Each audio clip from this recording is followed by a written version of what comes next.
We don't know for sure, but we know it happened about 2 to 2.5 billion years ago, at the middle of its life. Can I ask you this? At Yeah. 2.5 billion years, was it closer to the sun?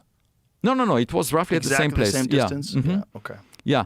And And then so 2.5 billion years ago, it lost its atmosphere. yes. So if it did have life, that life would have to, so we would have to be looking at something that's literally 2+ billion years Yes, old, yes. the remnants of a structure, which also seems kind of unlikely, right? It also seems like there probably wouldn't be much there. I actually did a calculation.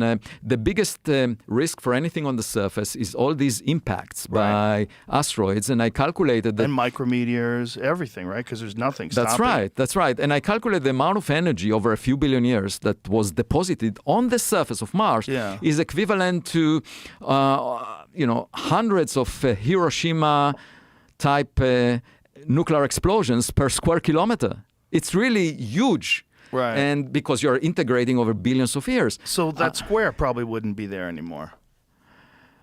Well, there could be some relics that somehow stick, like it depends what it was originally, if the Empire State Building, even if after. It was enormous and made completely out of stone, like the pyramids. Maybe that's what would be left of it. Maybe. I think we should be definitely open-minded and guided by evidence. That's the key. Well, that's what's interesting is because that is evidence. That is evidence. We should go there, clear the dust and see if it's just a rock that happened to be shaped like that. I mean, you could have rocks that are shaped like that. Let's bring it back to this. Is it 3AI Atlas? No, 3I Atlas. 3I Atlas. So 3 means it's the third object identified by survey telescopes. Over the past 8 years, we didn't have the technology before that. Mm-hmm. And so we just don't know how much traffic there is of interstellar. We missed a lot. So we had, the first survey telescope that found Oumuamua was Pan-STARRS in Hawaii.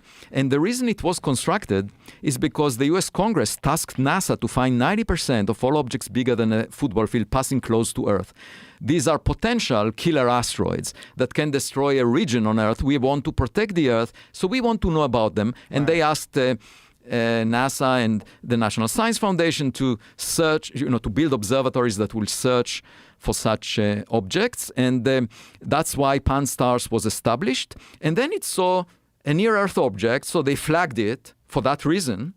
And they realized it's moving too fast to be bound by gravity to the sun. And that was Oumuamua. And then it looked weird. Now, I had no agenda.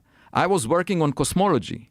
At the time, I was working on black holes. I was the founding director of the Black Hole Initiative at Harvard, and Stephen Hawking had Passover at my home in 2016. This object was discovered a year later. And I said, well, okay, that's interesting, but it has anomalies. The amount of brightness coming from it by reflecting sunlight changes by a factor of 10 as it's tumbling. That's really strange. And I started getting more and more into the anomalies. And I noticed. So you had no, previous to that, you had no real connection to the UAP phenomenon? No, Zero. Zero. So you're just basing entirely on the data that you were getting from... Yeah. And how do you say it? Oumuamua? Oumuamua. Oumuamua. And, I am driven by curiosity. I'm no different than the kid that I was. I grew up on a farm, and people who knew me back then say I didn't change. I'm not willing to change what I say just for political benefit or for just to be liked. But I don't have any social media accounts. I don't care about that. But when something Thank God. Somebody. Well, it's thanks to my wife, not God.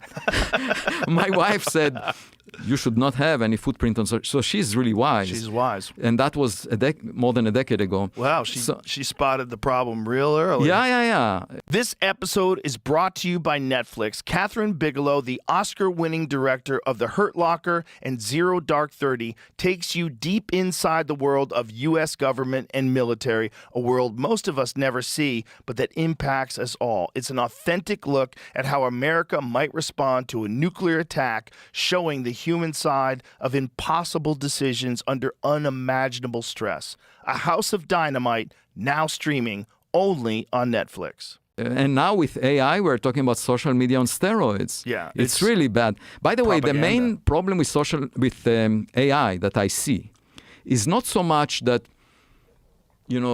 they will bring calamity on their own.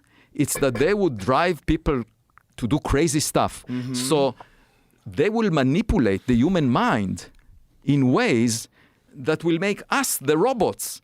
You know, it will not need access to the physical world. It will control the minds of people in a way that will create a lot of damage. And we see that already. It's already happening exactly. with AI. That's using the biggest bots risk on social media. And nobody is attending to that. And the question is, how do we suppress the amazing polarization that we see in society where, you know, bullets are being shot? And I really worry about it because, and so humans may actually bring their own doom by self-inflicted wounds because AI manipulates their minds. I think you're right. I think in that regard, I think people need to stop using it. I really do. I just think it's not good That's for you. what I'm doing. I just think I'm not using AI at all. You can use it sometimes, but I treat it like a glass of wine. Like, don't drink wine all day. You know, It's not good for you. I'm working with students, and every now and then, a student delivers a paper to me to look at, and I realize some of the references do not exist because I know the literature. You know, that I ask the student, what is this? I've never heard about this paper. And the student says, oh, sorry. And it turns out the AI just took names of authors and faked a reference. Things, And the same thing within the paper itself. There are statements that are clearly because the student was using AI. I'm really worried about that because the young people are not reading. Right. They don't read history, so they go to protests that make no sense. Right.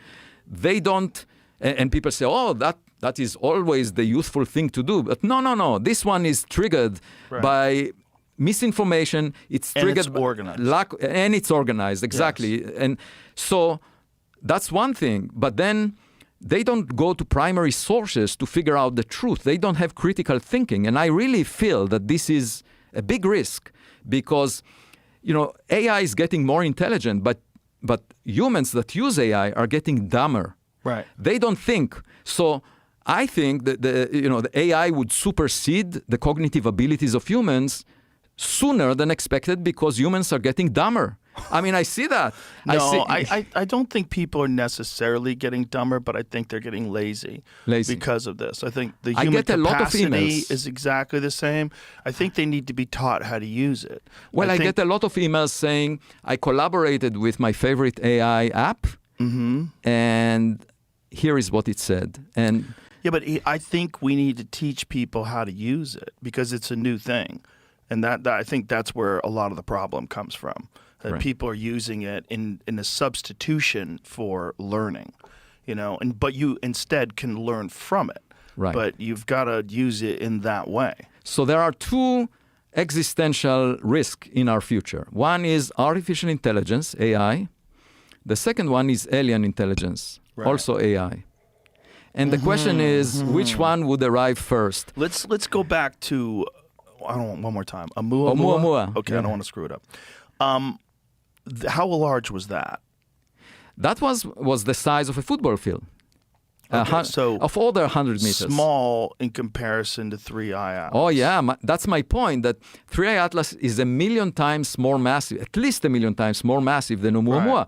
And I immediately, as it was discovered, you know, it was July 1st, and my wife asked me to go on vacation to Aruba 2 days later. And